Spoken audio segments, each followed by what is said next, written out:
Have you been wondering what happened to all the money that was contributed to Albert Ojwang'S family after his tragic death? Millions contributed by the public to his father's phone and bank account, the 2 million alleged to be from the president and the 1 million from Raila Odinga, how the swim swap happened and how the fraudster gained access. Had the family even got full access to the millions of money, and how did they find out that the money was gone? Well, stay tuned until the end of the video to get the full story. Don't forget to like, share and subscribe. After the tragic death of blogger Albert Ojwang, the public sympathized with the family and contributed lots of money to help the family of the late blogger Albert for funeral and justice efforts. Albert Ojwang died under police custody. The police claimed that he had committed suicide by banging his head on the cell wall. Later, an autopsy report was released and it said that he died from strangulation and head injuries. He was arrested at his father's residence in Homa Bay and was taken to Central Police Station in Nairobi, where he died. After Albert Ojwang's death in police custody, Kenyans came together in a rare moment of unity. The injustice was too painful to ignore, and people from all over the country wanted to support the grieving family.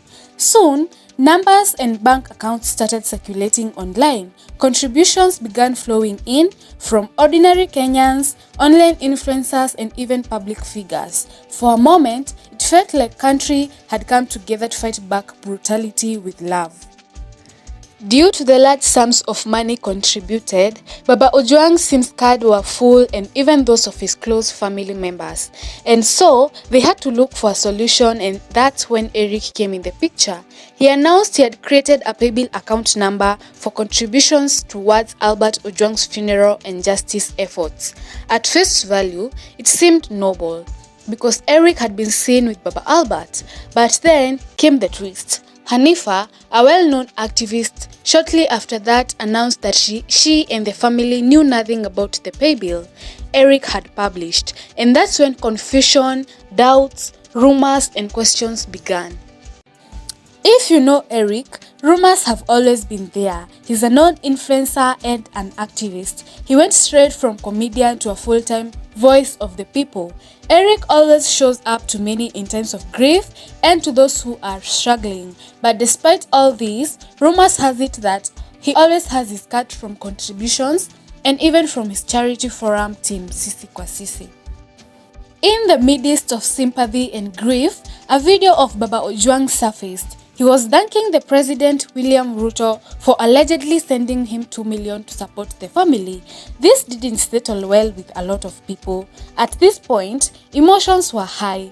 Albert was dead. The public rallied behind Albert's family. People were not just donating. They were protesting, demanding justice, risking arrest, calling out the very system that had allegedly taken Albert's life. So, when Baba Ojwang stood in front of the cameras and publicly thanked the president for the 2 million, Kenyans lost it. And maybe that's when he started creating enemies.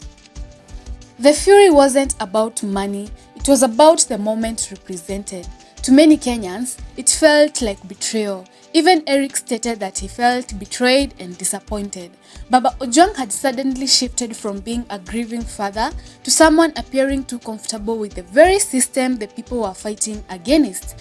Some called him out for being easily bought, while others accused him of being used by the state to kill the story, and there the split began.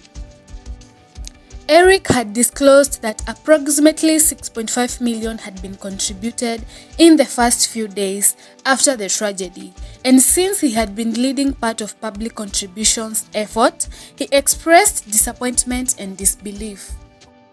Now, let's pause and ask, even though the public was now split, how did the fraudster gather courage to steal from the grieving family? By now, money had been sent, not just thousands, but millions. Kenyans had given their hearts. Some sent the little they had, believing they were helping a grieving father bury his son with dignity. But what happened next is the part that has left the entire country shocked and angry. It started quietly small whispers online, then a storm. Baba Ojwang, Albert's father, revealed in a video that caught many off guard. His SIM card had been swapped. Yes, the number that Kenyans were sending money to, the one shared for public contributions, was suddenly compromised. According to Baba Ojwang, the SIM card was cloned or taken over and the money began vanishing from the M-Pesa account. And not just the money, access to the number itself.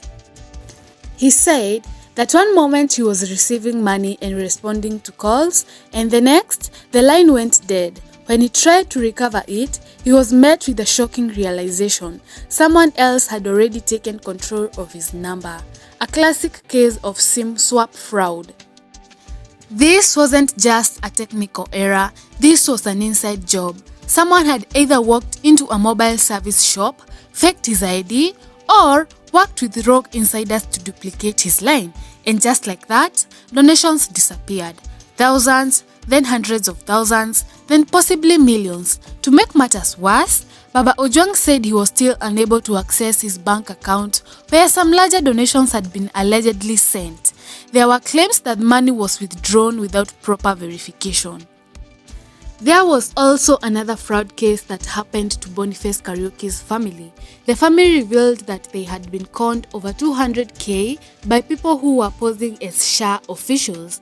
They also became victims. The fraudsters took advantage knowing the money was from public contributions and probably more would be still contributed.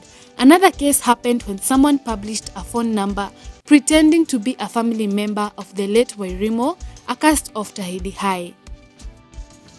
In this case, they managed to go with more than 300,000 Kenyan shillings. This isn't just a digital scam, it's robbery in the midst of mourning. And how does it happen without a trace and without an immediate police report? Despite the efforts to uncover the truth, it's always met by a dead end, with the fraudsters winning and remaining unknown. Are they from close family members or friends? That question is yet to be answered. Don't forget to leave a comment down below. Like, share and subscribe. This is Fame Extra.